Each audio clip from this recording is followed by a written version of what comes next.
ಹೊಸ ಬಿಗಿನರ್ಸ್ ಗಳು ಯಾರಿದ್ದಾರೆ, ಸೊ ಇವರೆಲ್ಲ ಎಲ್ಲಿ ಫಿನಾನ್ಷಿಯಲಿ ಸೋಲ್ತಾ ಇದ್ದಾರೆ? ಅವರು ಅಟ್ರಾಕ್ಟ್ ಆಗ್ತಾ ಇರುವಂತ ಆ ಒಂದು ವಿಷಯ ಇವ್ರಿಗೆ ನೋಡ್ಬೇಕಾದ್ರೆ ಈ ಕಡೆಯಿಂದ ನಮ್ಮ ಒಂದು ಪಾರ್ಟ್ ಮಾತ್ರ ಇವ್ರಿಗೆ ಕಾಣಿಸುತ್ತೆ, ಹಿಂದ್ಗಡೆ ಇರುವಂತ ಸ್ಟ್ರಗಲ್ ಎಲ್ಲ ಕಾಣಿಸಲ್ಲ.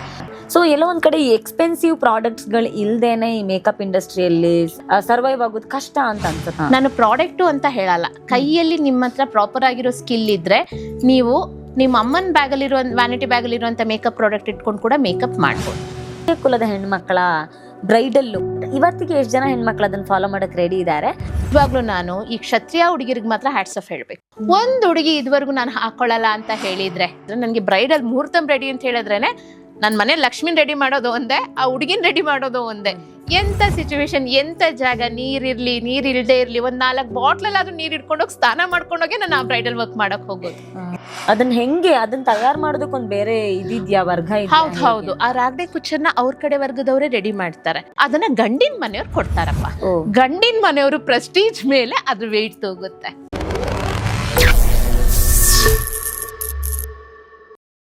ನನಗೆ ನೀವು ಈ ವಿಷಯ ಹೇಳಿದಾಗ ಈ ತೀರಾ ಇತ್ತೀಚೆಗಂತೂ ನಮಗೆಲ್ಲ ಗೊತ್ತಾಗಿದೆ, ಒಂದೊಂದು ಭಾಗದಲ್ಲಿ ಒಂದೊಂದು ಸಂಪ್ರದಾಯ ಇರುತ್ತೆ. ಈ ಬ್ರೈಡಲ್ ಇಲ್ಲಿ ಈ ಕ್ಷತ್ರಿಯ ಕುಲದ ಹೆಣ್ಮಕ್ಳ ಬ್ರೈಡಲ್ ಲುಕ್, ಎಸ್ಪೆಷಲಿ ಆ ಹೇರ್ ಸ್ಟೈಲ್ ಅನ್ನೋದು ಎಷ್ಟು ತುಂಬಾ ಚೆನ್ನಾಗಿದೆ. ಬಟ್ ಇವತ್ತಿಗೆ ಎಷ್ಟು ಜನ ಹೆಣ್ಮಕ್ಳು ಅದನ್ನ ಫಾಲೋ ಮಾಡಕ್ ರೆಡಿ ಇದ್ದಾರೆ? ಅಂಡ್ ನೀವು ನಾನ್ ನೋಡ್ದ ಹಾಗೆ ಅತಿ ಹೆಚ್ಚು ಮಾಡಿರೋದು ನೀವೇನೆ. ಸೊ ಹೆಂಗ್ ಅನ್ಸುತ್ತೆ ಆ ಬ್ರೈಡಲ್ ಲುಕ್ ಕೊಡುವಾಗ? ಏನ್ ಫೀಲ್ ಇರುತ್ತೆ? ಮತ್ತೆ ಇವತ್ತಿನ ಹೆಣ್ಮಕ್ಳು ಎಷ್ಟು ಜನ ಅದಕ್ಕೆ ಒಪ್ಕೋತಾ ಇದ್ದಾರೆ? ಈ ಕ್ಷತ್ರಿಯ ಬ್ರೈಡ್ಸ್ ಅನ್ನೋದು ನೀವು ಹೇಳಿದ್ರಲ್ಲ, ನಾನೇ ಹೆಚ್ಚು ಮಾಡಿದೀನಿ ಅನ್ನೋದು ಇಲ್ಲ, ನಾನ್ ಕಾಣಿಸ್ಕೊಂಡಿದೀನಿ ಅಷ್ಟೇ. ಸತ್ಯ ಹೇಳ್ಬೇಕು ಅಂತ ಹೇಳಿದ್ರೆ, ಮಾಡೋ ಆರ್ಟಿಸ್ಟ್ಗಳು ತುಂಬಾ ಜನ ಮಾಡ್ತಾನೆ ಇದ್ದಾರೆ, ಮಾಡೋಂಥವ್ರು ತುಂಬಾ ಜನ ಮಾಡ್ತಾ ಇದ್ದಾರೆ. ನನಗೆ ನನ್ನ ಆ ಟ್ರೆಡಿಷನ್ಗೆ, ನನ್ನ ವೈಬ್ಸಿಗೆ, ನನ್ನ ಒಂದು ದೇವರ ಪೂಜೆ ಎಲ್ಲದಕ್ಕೂ ಈ ಕ್ಷತ್ರಿಯಾಸ್ ಬ್ರೈಡ್ಸ್ಗಳಿರ್ಬೋದು ಅಥವಾ ಈ ಕ್ಷತ್ರಿಯಾಸ್ ಕಮ್ಯುನಿಟಿ ಅವ್ರು ಇರ್ಬೋದು, ತುಂಬ ಆನರ್ ಮಾಡಿ, ತುಂಬ ಅವ್ರು ನನ್ನ ಕೈಯಲ್ಲಿ ಅವ್ರಿಗೆ ಯಾವ ಥರ ಫೀಲ್ ಆಗುತ್ತೆ ಅಂತ ಹೇಳಿದ್ರೆ, ಅವ್ರು ನನ್ನನ್ನು ಕರೆಸ್ಕೊಳ್ಳೋದೆ, ಬುಕ್ ಮಾಡೋದೆ ತುಂಬ ಒಂದು ಪೂಜನೀಯ ಭಾವದಲ್ಲಿ ಬುಕ್ ಮಾಡ್ಕೋತಾರೆ. ನೀವು ಬಂದು ಈ ಮುಹೂರ್ತ, ಅವ್ರಿಗೊಂದು ಏನು ಅಂತ ಹೇಳಿದ್ರೆ, ನಾನು ಹೋಗಿ ಮುಹೂರ್ತ ಮಾಡಿದ್ರೆ 100% ಮಗು ನಾಮಕರಣದಲ್ಲಿ ನಾನು ಇರ್ತೀನಿ. ಆ ಒಂದು ಸೆಂಟಿಮೆಂಟಲ್ ಫಿಕ್ಸ್ ಮಾಡ್ಕೊಂಡಿರ್ತಾರೆ. ಎಂಗೇಜ್ಮೆಂಟ್ ಮಾಡಿರ್ತೀನಿ, ರಿಸೆಪ್ಷನ್ ಮಾಡಿರ್ತೀನಿ, ಮುಹೂರ್ತ ಮಾಡಿರ್ತೀನಿ. ಮುಹೂರ್ತ ಆದ್ಮೇಲೆ ಅದೇ ಹುಡುಗಿ ಸೀಮಂತ ಆಗಿರುತ್ತೆ, ಮನೆ ಗೃಹ ಪ್ರವೇಶ ಆಗಿರುತ್ತೆ, ಮಗು ನಾಮಕರಣ ಆಗಿ ಮಗು ಫಸ್ಟ್ ಬರ್ಡೇ ಆಗ್ಬೇಕಾದ್ರೆ ನನ್ನನ್ನು ಅವ್ರು ಬಿಡ್ತಾರೆ. ಆ ಒಂದು ಪಾಸಿಟಿವ್ ವೈಬ್ಸ್, ಓಕೆ ಇವ್ರು ಬಂದ್ರೆ ಅನ್ನೋದು. ಇನ್ನೊಂದೇನು ಅಂತ ಹೇಳಿದ್ರೆ, ಆ ರಾಗ್ಡೆ ಕುಚ್ಚನ್ನ ಬೇರೆ ಬೇರೆ ಲೈಕ್ ಬೇರೆ ಬೇರೆ ಕ್ಯಾಟಗರಿಯಲ್ಲಿ ಬೇರೆ ಬೇರೆ ತರ ಹೆಣ್ಮಕ್ಳು ಬೇರೆ ಬೇರೆ ಜಡೆಗಳನ್ನ ಹಾಕೋತಾರೆ, ಬೇರೆ ಬೇರೆ ವಿಧವಾದಂಥ ಮುಹೂರ್ತಂ ರೆಡಿ ಇರುತ್ತೆ. ಒಂಚೂರು ಯೋಚನೆ ಮಾಡ್ತಾರೆ. ಬಟ್ ನಿಜವಾಗ್ಲೂ ನಾನು ಈ ಕ್ಷತ್ರಿಯ ಹುಡುಗಿರಿಗೆ ಮಾತ್ರ ಹ್ಯಾಟ್ಸ್ ಆಫ್ ಹೇಳ್ಬೇಕು. ಒಂದ್ ಹುಡುಗಿ ಇದುವರೆಗೂ ನಾನು ಹಾಕೊಳ್ಳಲ್ಲ ಅಂತ ಹೇಳಿದ್ರೆ, they are very mentally prepare ಆಗಿ ಸ್ಟ್ರಾಂಗ್ ಆಗಿದ್ದು, ನಾವು ಅದನ್ನ ಹಾಕೋತೀವಿ, ಅದ್ ನಮ್ ಪ್ರೈಡು, ಅದ್ ನಮ್ ಖುಷಿ ಅಂತ ತುಂಬಾ ಪ್ರೌಡ್ ಆಗಿರ್ತಾರೆ ಆ ಹೆಣ್ಮಕ್ಳು.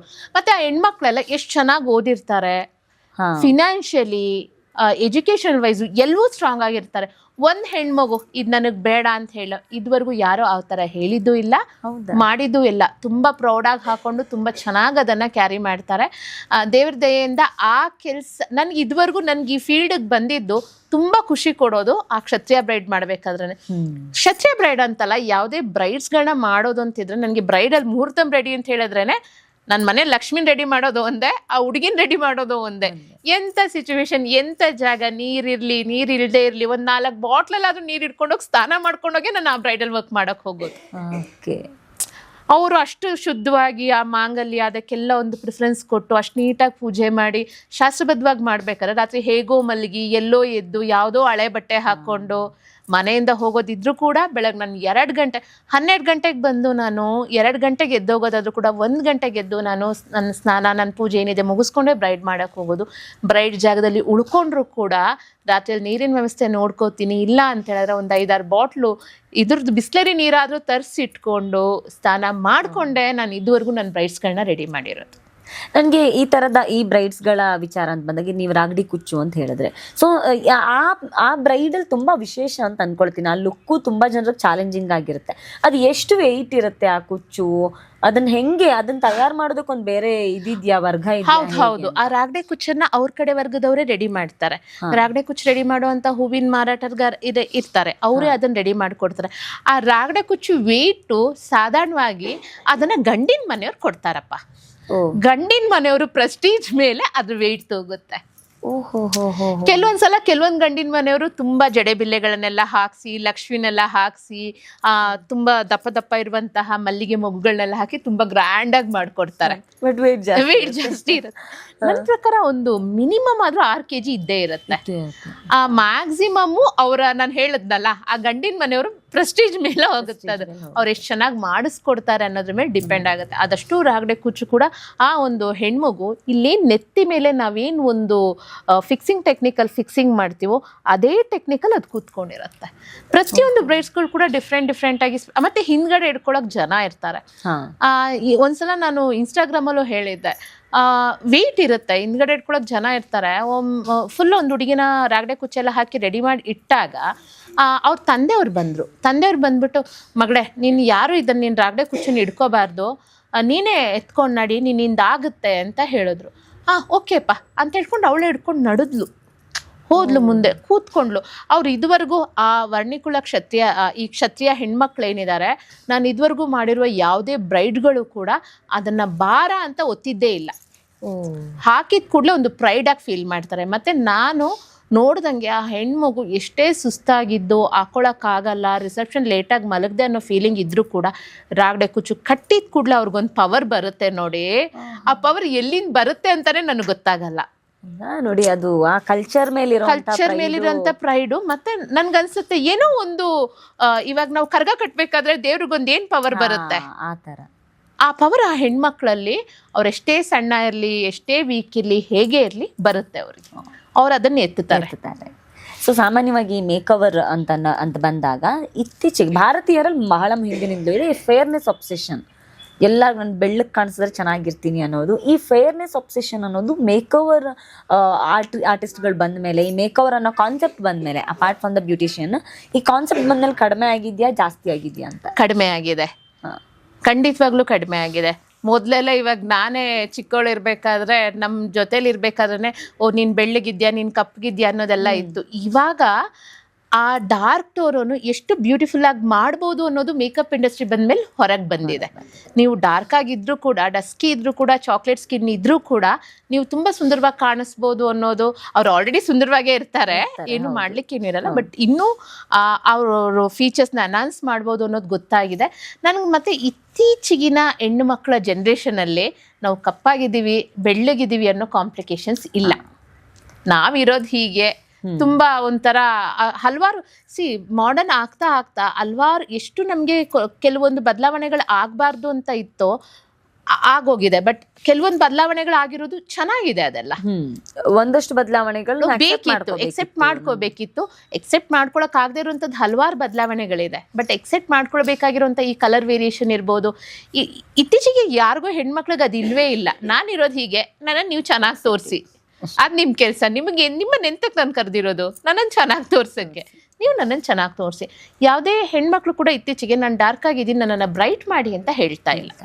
ಅದು ಮೋಸ್ಟ್ಲಿ ಸ್ಕಿನ್ಗೆ ಮ್ಯಾಚ್ ಆಗೋ ತರದ ಪ್ರಾಡಕ್ಟ್ಸ್ ಗಳನ್ನ ಬಳಸೋದು, ಇದೆಲ್ಲ ತೀರಾ ಇತ್ತೀಚೆಗೆ ಒಂದು ಒಳ್ಳೆ ವಿಷಯನೇ ಈ ತರ ಮಾಡಿ ಅಂತ ಹೇಳ್ತಾರೆ. ಇನ್ನೊಂದಂದ್ರೆ ಈ ಮೇಕವರ್ ಆರ್ಟಿಸ್ಟ್ಗಳು, ನಾವು ಆಗ್ಲೇ ಮಾತಾಡ್ತಿದ್ದೆ, ತುಂಬಾ ಮನೆಗೊಬ್ರು ಮೇಕವರ್ ಆರ್ಟಿಸ್ಟ್ಗಳೇ ಬೆಳೀತಾ ಇರೋ ಕಾರಣಕ್ಕೆ ಎಲ್ಲೋ ಒಂದ್ ಕಡೆ ಚೌಕಾಶಿ ಮಾಡೋದು, ಬಾರ್ಗೇನಿಂಗ್ ಅನ್ನೋದು ಕ್ಲೈಂಟ್ಸ್ಗಳ ಒಂದು ಜನ್ಮಸಿದ್ಧ ಹಕ್ಕು ಅನ್ನೋ ತರ ಆಗೋಗ್ಬಿಟ್ಟಿದೆ ಮೇಕವರ್ ಆರ್ಟಿಸ್ಟ್ಗಳ ವಿಷಯದಲ್ಲಿ.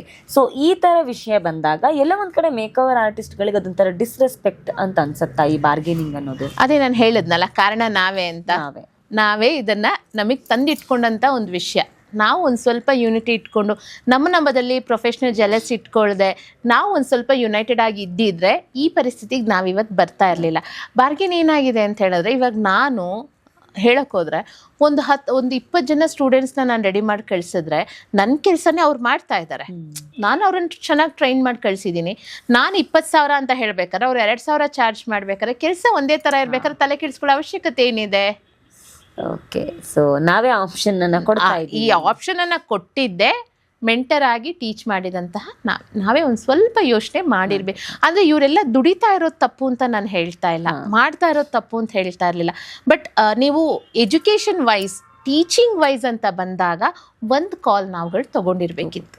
ಯಾರು ಟೀಚ್ ಮಾಡಬಹುದು, ಯಾರು ಇನ್ಸ್ಟಿಟ್ಯೂಟ್ನ ಶುರು ಮಾಡ್ಬೋದು, ಯಾರ ಹತ್ರ ಸ್ಟೂಡೆಂಟ್ ನೀವು ಟ್ರೈನ್ ಮಾಡೋದಕ್ಕೆ ನೀವು ಪ್ರಿಪೇರ್ ಇದ್ದೀರಾ, ನೀವು ಒಂದು ಇದು ಕೋಚಿಂಗ್ ಇನ್ಸ್ಟಿಟ್ಯೂಟ್ ಇಡಬೇಕು ಅಂತ ಹೇಳಿದ್ರೆ ಏನು ಬೇಸಿಕ್ ನಿಮ್ಗೆ ಇರಬೇಕು ಅನ್ನೋದನ್ನು ಡಿಸೈಡ್ ಮಾಡಿದರೆ ಈ ಬಾರ್ಗೇನ್ ಪ್ರಾಬ್ಲಮ್ಗಳು ಆಗ್ತಾ ಇರಲಿಲ್ಲ.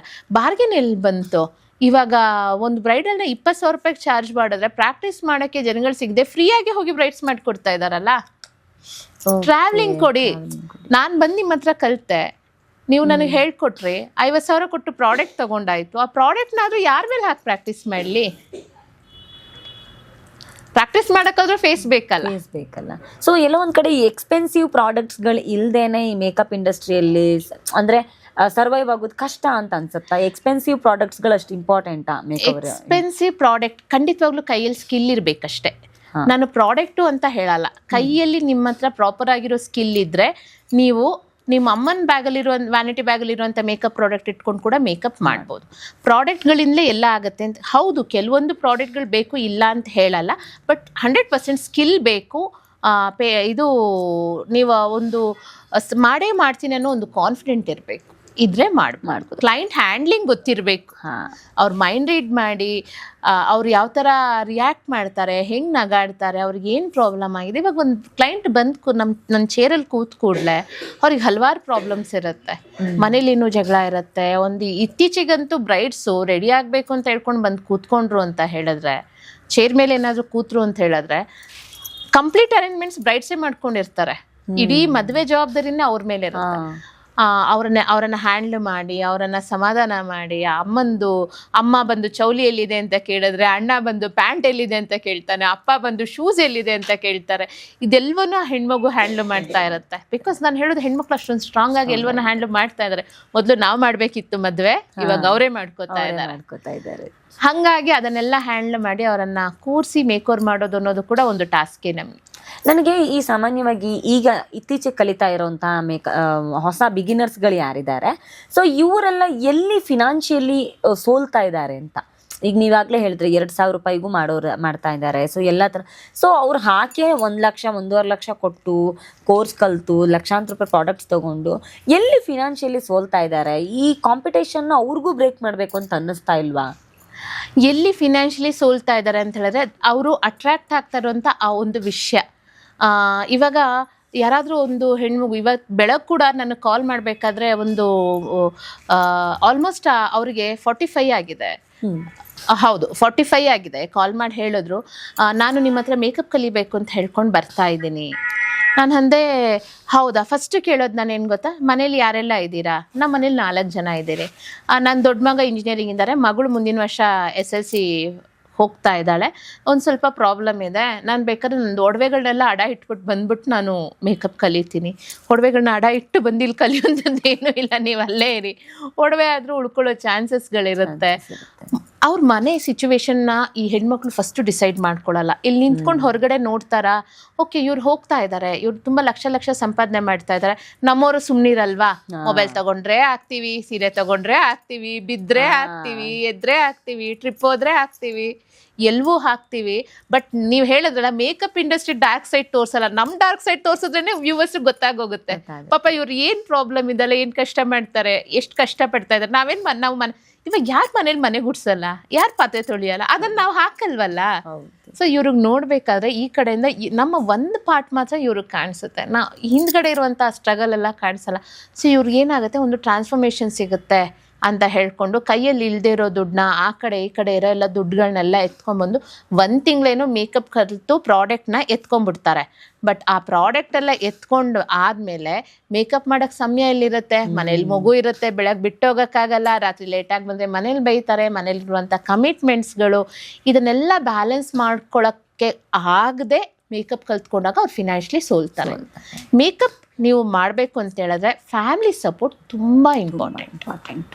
ಈ ಫೀಲ್ಡಿಗೆ ನಾನು ಹೇಳೋದು ಫ್ಯಾಮಿಲಿ ಸಪೋರ್ಟ್ ಅಂತ ಹೇಳಿದ್ರೆ ನಾವು ಒಬ್ಬೊಬ್ಬರೇ ಇದ್ರೆ ತೊಂದರೆ ಆಗಲ್ಲ. ಒಂದು ಲೇಟ್ ನೈಟಾಗಿ ಮನೆಗೆ ನಾವು ಲೇಟ್ ನೈಟ್ ಹೋಗಬೇಕಾದ್ರೆ ಮನೆಯಲ್ಲಿ ಊಟ ತಿಂಡಿ ಎಲ್ಲ ರೆಡಿ ಮಾಡಿಕೊಂಡು ನಮಗೇನೂ ತೊಂದರೆ ಕೊಡದೇ ಇರುವಂಥ ಅಪ್ಪ ಅಮ್ಮ ಸಪೋರ್ಟ್ ಮಾಡೋವಂಥ ಗಂಡ ಅಂಥವ್ರಾದ್ರೂ ಯಾರಾದರೂ ಇರಬೇಕು, ಅಥವಾ ಮಗುನ ನೋಡ್ಕೊಳಕ್ಕಾದ್ರೂ ಯಾರಾದರೂ ಇರಬೇಕು. ಇದು ಯಾವುದೂ ಸಪೋರ್ಟಿವ್ಗಳು ಇಲ್ಲದೆ ಒಂದೇ ಸಲ ನಾವು ಹೊರಗೆ ಬಂದಾಗ ಅವ್ರಿಗೆ ಅದನ್ನು ಅರ್ನ್ ಮಾಡಿ ತೆಗಿಯೋಕ್ಕಾಗಲ್ಲ, ಕಷ್ಟ ಆಗುತ್ತೆ ಅದು. ಸೊ ಈಗ ಈ ಬ್ರೈಡಲ್ ಯೂಶ್ವಲಿ ಹೆಚ್ಚಿನ ಎಲ್ಲ ಬ್ರೈಡ್ಗಳು ಮದುವೆ ಫಿಕ್ಸ್ ಆಗುತ್ತೆ ಅಂದ ತಕ್ಷಣ ಎಲ್ಲ ಹುಡ್ಕೋದು ಸ್ಕಿನ್ ಕೇರ್. ಮದುವೆ ದಿನ ನಾನು ತುಂಬ ಚೆನ್ನಾಗಿ ಕಾಣಬೇಕು ಅನ್ನೋ ಕಾರಣಕ್ಕೆ 3 ತಿಂಗಳ ಮುಂಚೆ 6 ತಿಂಗಳ ಮುಂಚೆ ಒಂದಷ್ಟು ಪ್ರಿಪ್ರೇಷನ್ ಮಾಡ್ಕೋಬೇಕು ಅನ್ನೋ ಥರ ಇರ್ತಾರೆ. ಸೊ ಒಂದು ಬ್ರೈಡಲ್ ಮೇಕಪ್ಪಲ್ಲಿ ತುಂಬ ಎಕ್ಸ್ಪರ್ಟ್ ಆಗಿರೋ ನೀವು ಏನು ಸಜೆಸ್ಟ್ ಮಾಡ್ತೀರಾ? ಏನು ಮಾಡಬೇಕು ಬ್ರೈಡ್ಸ್ಗಳು? ಖಂಡಿತವಾಗ್ಲೂ ಸ್ಕಿನ್ ಕೇರ್ ತುಂಬ ಇಂಪಾರ್ಟೆಂಟ್ ಆಗುತ್ತೆ.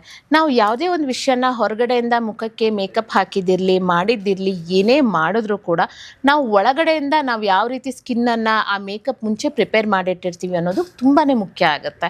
ಸೊ ಹಾಗಾಗಿ ಬ್ರೈಡಲ್ ಬುಕ್ ಆದ ಕೂಡಲೇ we give the consultation. Daily ನಾವು morning skin care routine, night skin care routine ಅಂತ ಮಾಡಬೇಕಾಗತ್ತೆ.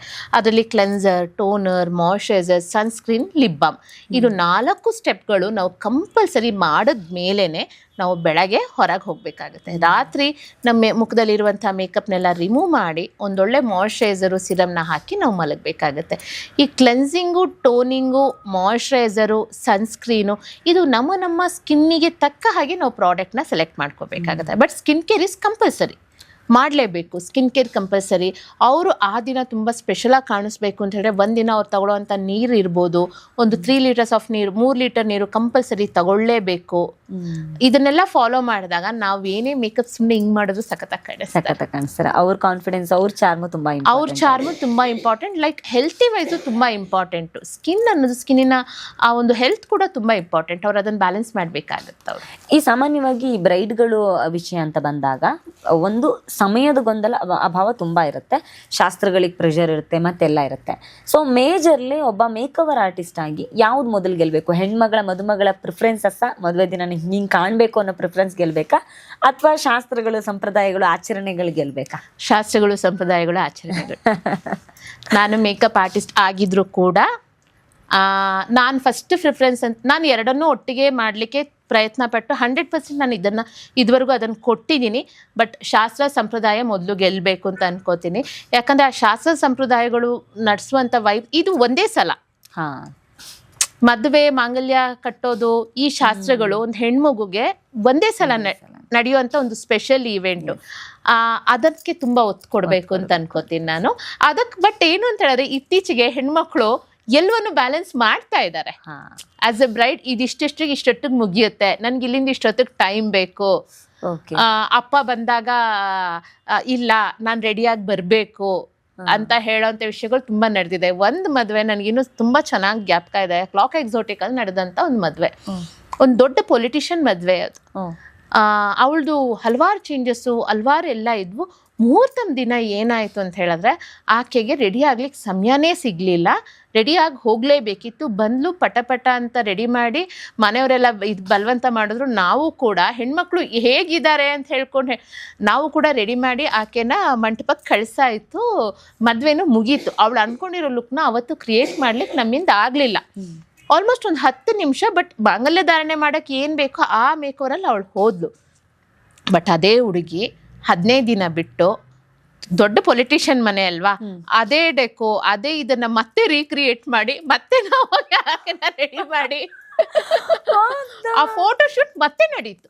ಸೊ ಅಂದ್ರೆ ಇನ್ನೊಂದು ಮದುವೆ ಫೋಟೋಶೂಟಿಗಾಗಿ ಇದು ಮಂಟಪದ ಬ್ಯಾಕ್ಗ್ರೌಂಡ್ ಸಮೇತ ರೆಡಿ ಆಯ್ತು. ಮಂಟಪದ ಬ್ಯಾಕ್ಗ್ರೌಂಡ್ ರೆಡಿ ಆಗಿ ಕಂಪ್ಲೀಟ್ ಆ ಕ್ಲಾಕ್ ಎಕ್ಸೋಟಿಕ್ ರೆಸಾರ್ಟ್ ಯೋಚನೆ ಮಾಡಿ ನೋಡಿ ನೀವು.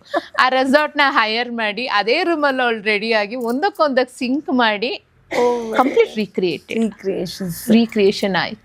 ಅಂದ್ರೆ ಇವತ್ತು ಮೇಕ್ ಓವರ್ ಮತ್ತೆ ಫೋಟೋಗ್ರಫಿ ಅನ್ನೋದು ಆ ಲೆವೆಲ್ ಆಫ್ ಇಂಪಾರ್ಟೆನ್ಸ್ ನ ಜನ ಕೊಡ್ತಿದ್ದಾರೆ ಅಂತ. ಹೌದು, ಖಂಡಿತವಾಗ್ಲು ಆ ಲೆವೆಲ್ ಆಫ್ ಇಂಪಾರ್ಟೆನ್ಸ್ ಇದೆ.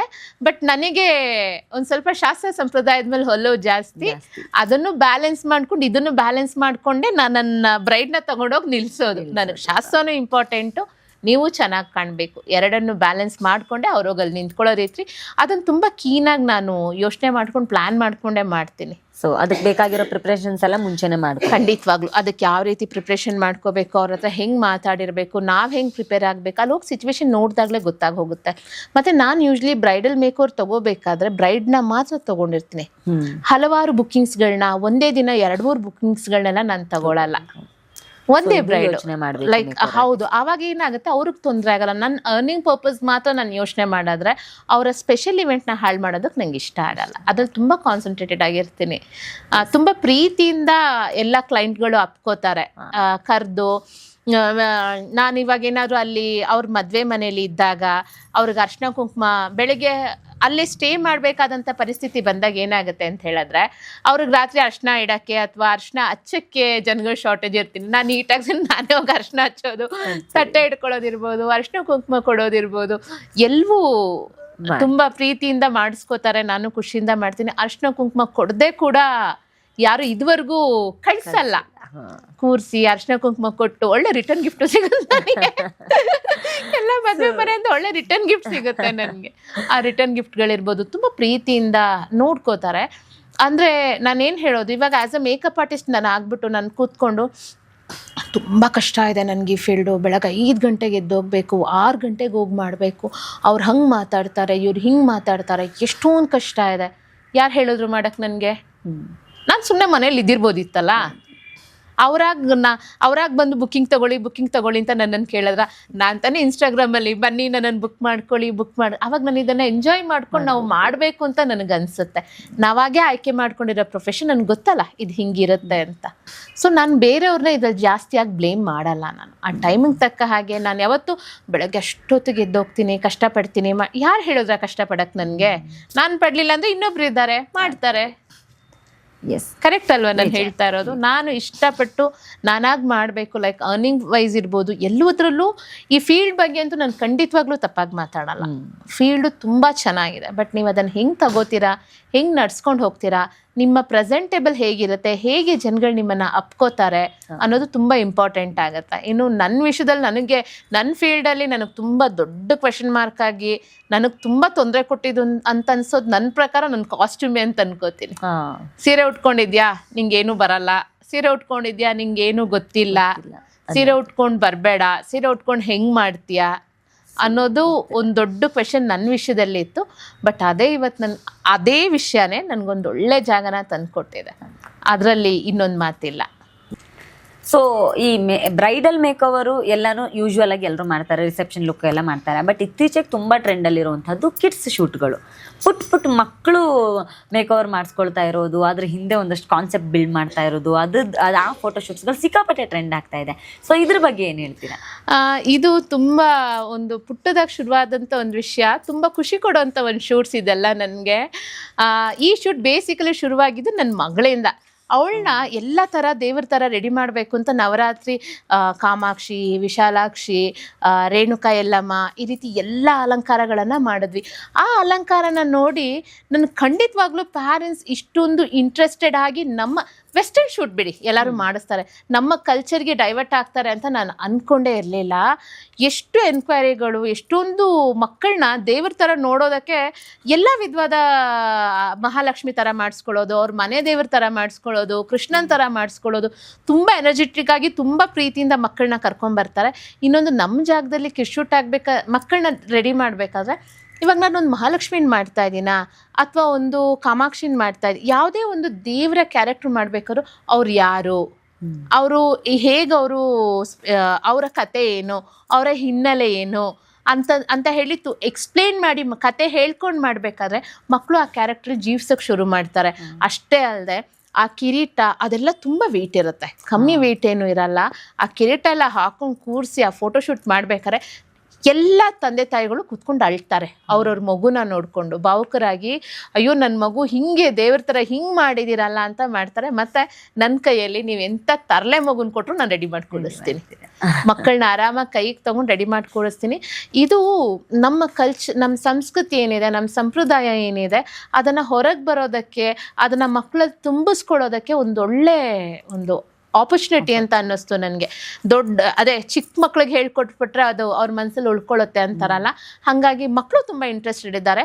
ಮಕ್ಕಳು ಇಂಟ್ರೆಸ್ಟೆಡ್ ಇದ್ರೂ ಕೂಡ ಪ್ಯಾರೆಂಟ್ಸ್ಗಳು ತೋರಿಸ್ತಾ ಇರೋ ಒಲವು ಮಾತ್ರ ಡೇಟ್ಸ್ಗಳೇ ಇಲ್ಲದೆ ಇರೋ ರೀತಿ ಅದು ಯಾವಾಗಲೂ ಆ ಸ್ಲಾಟ್ಗಳು ಬ್ಲಾಕ್ ಆಗಿರುತ್ತೆ. ತುಂಬ ಖುಷಿ ಆಗುತ್ತೆ ಅದು ನನಗೆ. ಎಸ್, ತುಂಬಾ ಅಂದ್ರೆ ನಿಜವಾಗ್ಲೂ ಇವತ್ತಿನ ಮಕ್ಕಳು ಈಗ ಮಾಡರ್ನ್ ಶೂಟ್ಸ್ಗಳು, ಬೇರೆ ಬೇರೆ ಫೋಟೋ ಶೂಟ್ಸ್ಗಳು ಎಲ್ಲಾನು ಇರುತ್ತೆ. ಆದರೆ ಈ ಮೇಕ್ ಓವರ್ ಅನ್ನೋ ಒಂದು ಮಾಡರ್ನ್ ಕಾನ್ಸೆಪ್ಟ್ ಇರುವಂತಹ ಇಂಡಸ್ಟ್ರಿ ಒಳಗಡೆ ನಮ್ಮ ಸಂಪ್ರದಾಯಗಳನ್ನ ತುಂಬೋದು, ನಮ್ಮ ಸಂಸ್ಕೃತಿಗಳನ್ನ ಜೀವಂತವಾಗಿಡುವಂಥ ಪ್ರಯತ್ನವನ್ನು ಮಾಡ್ತಾ ಇದ್ದೀರಾ. ಸೊ ಅದಕ್ಕೆ ನಿಜವಾಗ್ಲೂ ನಾನು ಥ್ಯಾಂಕ್ಸ್ ಹೇಳಲೇಬೇಕು. ಕೊನೆಯದಾಗಿ ನನಗೆ ಈ ಮೇಕ್ ಓವರ್ ಆರ್ಟಿಸ್ಟ್ಗಳಿಗೆ ಏನಾದರೂ ಒಂದು ರಿಗ್ರೆಟ್ ಇದೆಯಾ, ಅಥವಾ ಇಂಥದ್ದು ಒಂದನ್ನು ಏನಾದರೂ ಸರಿ ಮಾಡ್ಕೋಬೇಕು ಈ ಇಂಡಸ್ಟ್ರಿಗೆ ಬರೋ ಹೊಸಬ್ರು ಇರ್ಬೋದು, ಈಗ ಆಲ್ರೆಡಿ ಇರುವಂಥವ್ರು ಇರ್ಬೋದು, ಯಾವುದೇ ಒಂದು ಏನಾದರೂ ಒಂದು ರಿಗ್ರೆಟ್ ಈ ಇಂಡಸ್ಟ್ರಿನಲ್ಲಿ ಇದೆಯಾ ಅಂತ ಅನ್ಸುತ್ತೆ ನಿಮ್ಗೆ ಇಲ್ಲಿ ಈ ಮೂಮೆಂಟ್ನ ತನಕ? ರಿಗ್ರೆಟ್ ಅಂತ ಹೇಳಿದ್ರೆ ಮತ್ತೆ ನಾನು ಹೇಳೋದು ಕ್ಲಾಸಸ್ ಬಗ್ಗೆ ಅಷ್ಟೇ. ಅದನ್ನು ಒಂದು ಸ್ವಲ್ಪ ಕಂಟ್ರೋಲ್ ಮಾಡಿಕೊಂಡು ಕ್ವಾಲಿಫೈಡ್ ಆಗಿರೋರು ಯಾರು ಕ್ಲಾಸ್ ಮಾಡಬೇಕು, ಇವರಿಂದ ಕ್ಲಾಸ್, ನೀವು ಒಂದು ಫೀಲ್ಡಲ್ಲಿ ನೀವು ಇವತ್ತು ಮೇಕಪ್ ಇಂಡಸ್ಟ್ರಿ ಮುಗಿಸಿ ಇವತ್ತು ನೀವು ಸರ್ಟಿಫಿಕೇಟ್ ತೊಗೊಂಡು ನಾಳೆ ಹೋಗಿ ಅಕಾಡೆಮಿ ವರ್ಕ್ ಮಾಡಿ, ಅಕಾಡೆಮಿ ಓಪನ್ ಮಾಡೋ ಬದಲಾಗಿ ನಿಮಗೆ ಫೀಲ್ಡಲ್ಲಿ ಒಂದಿಷ್ಟು ದಿನ ನೀವು ವರ್ಕ್ ಮಾಡಿ ಅದರಲ್ಲಿ ನಿಮ್ಗೊಂದು ಎಕ್ಸ್ಪೀರಿಯನ್ಸ್ ಇದ್ದು ನೀವು ಇಷ್ಟೊಂದು ಬ್ರೈಡ್ಸ್ಗಳನ್ನ ಅಟೆಂಡ್ ಮಾಡಿರಬೇಕು, ನಿಮಗೆ ಸೆಲ್ಫ್ ಎಕ್ಸ್ಪೀರಿಯನ್ಸ್ ತುಂಬ ಇರಬೇಕು, ಇಂಥವರು ನೀವು ಕ್ಲಾಸ್ ಮಾಡಿದ್ರೆ ಸರಿಯಾಗಿರುತ್ತೆ ಅನ್ನೋದು, ಆ ರೀತಿ ಒಂದು ಏನಾದರೂ ಪ್ಲ್ಯಾನ್ ಇವಾಗ ಆಲ್ರೆಡಿ ಮಾಡಿಬಿಟ್ಟಿದ್ದೀವಿ, ಇನ್ನೇನು ಮಾಡಲಿಕ್ಕಾಗಲ್ಲ. ಅಟ್ಲೀಸ್ಟ್ ಇನ್ನು ಮುಂದೆ ಆದರೂ ನನ್ನ ಪ್ರಕಾರ ಆಲ್ಮೋಸ್ಟ್ ಇವಾಗ ನನ್ನನ್ನು ಇರ್ಬೋದು, ನಾನು ಹೇರ್ ಕ್ಲಾಸಸ್ ಮಾಡೋದು ನಿಲ್ಲಿಸಿ ತುಂಬ ದಿನಗಳೇ ಆಗೋಗಿದೆ. ಹಲವಾರು ದೊಡ್ಡ ದೊಡ್ಡ ಆರ್ಟಿಸ್ಟ್ಗಳು, ಹಲವಾರು ಇಂಡಸ್ಟ್ರಿ ಇರುವಂಥ ಬೇರೆ ಬೇರೆ ಫೀಲ್ಡಲ್ಲಿರುವ ಆರ್ಟಿಸ್ಟ್ಗಳು ನಾವು ಕ್ಲಾಸ್ ಮಾಡಲ್ಲ ಅಂತ ಸ್ಟಾಪ್ ಮಾಡಿದ್ದಾರೆ. ಈ ರೀತಿ ಟ್ರೈನ್ ಮಾಡಿ ಏನಾಗ್ತಿದೆ ಅಂತ ಹೇಳ್ಕೊಂಡು ಅವರೇ ಯೋಚನೆ ಮಾಡಿಕೊಂಡು ಹೊಸಬ್ರನ್ನ ಟ್ರೈನ್ ಮಾಡಲ್ಲ ಅಂತ ಹೇಳ್ಕೊಂಡು ಒಂದು ಕಾಲ್ ತೊಗೊಂಡು ತುಂಬ ಜನ ಸ್ಟಾಪ್ ಮಾಡಿದ್ದಾರೆ, ಇದು ಬೇಡ ಅಂತ ಹೇಳ್ಕೊಂಡು ಅಂತ. ಹಾಗೆ ನಾವು ಒಂದು ಸ್ವಲ್ಪ ಇನ್ನೊಂದು ಚೂರು ಅದ್ರ ಬಗ್ಗೆ ಕಾಲ್ ತೊಗೊಂಡ್ರೆ ಆಲ್ರೆಡಿ ಇರೋರು ಹೊಸದಾಗಿ ಒಳಗಡೆ ಕಲಿಯಕ್ಕೆ ಬರೋರಿಗೆ ನಾನೇನು ಸಜೆಸ್ಟ್ ಮಾಡ್ತೀನಿ ಅಂತ ಹೇಳಿದ್ರೆ, ನಮ್ಮ ಎರಡೂ ಸೈಡನ್ನು ನೋಡಿ, ಒಂದು ಕಡೆನ ನೋಡಿ ಇನ್ಫ್ಲುಯೆನ್ಸ್ ಆಗಿ ಈ ಕಡೆಗೆ ಬರೋಕ್ಕೆ ಹೋಗಬೇಡಿ. ಚಿನ್ನ ಒಡವೆ ಎಲ್ಲ ಹಡ ಇಟ್ಬಿಟ್ಟು ನೀವು ಈ ಕಡೆ ಬಂದು ಕಲಿಯೋ ರೀತಿ ಪ್ರೆಸೆಂಟ್ಲಿ ನಮ್ಮ ಸಿಚುವೇಶನ್ ಇಲ್ಲಿಲ್ಲ. ನಾವೇ ಇರೋರೆ ಆಲ್ಮೋಸ್ಟ್ ಮೇಕಪ್ ಆರ್ಟಿಸ್ಟ್ಗಳೇ ಬೇರೆ ಏನು ಬಿಸ್ನೆಸ್ ಮಾಡ್ಬೋದು, ಹೊಸ ಬಿಸ್ನೆಸ್ ಅಂತ ಹುಡ್ಕಕ್ಕೆ ಶುರು ಮಾಡಿದ್ದೀವಿ. ಸೊ ಒಳಗಡೆ ಬರಬೇಕಾದ್ರೆ ಯೋಚನೆ ಮಾಡ್ಕೊಂಡು ಬನ್ನಿ. ಇನ್ನೂ ನಿಮಗೆ ಟ್ಯಾಲೆಂಟ್ ಇದೆ, ಈ ಫೀಲ್ಡಲ್ಲಿ ಇಂಟ್ರೆಸ್ಟ್ ಇದೆ ಅಂತಂದರೆ ಮನೇಲಿ ಮದುವೆ ಆದವರು ಅಂತಿದ್ರೆ ಮಕ್ಕಳನ್ನ ಯಾರು ನೋಡ್ಕೋತಾರೆ, ಮನೇನ ಹೆಂಗೆ ಬ್ಯಾಲೆನ್ಸ್ ಮಾಡೋದು.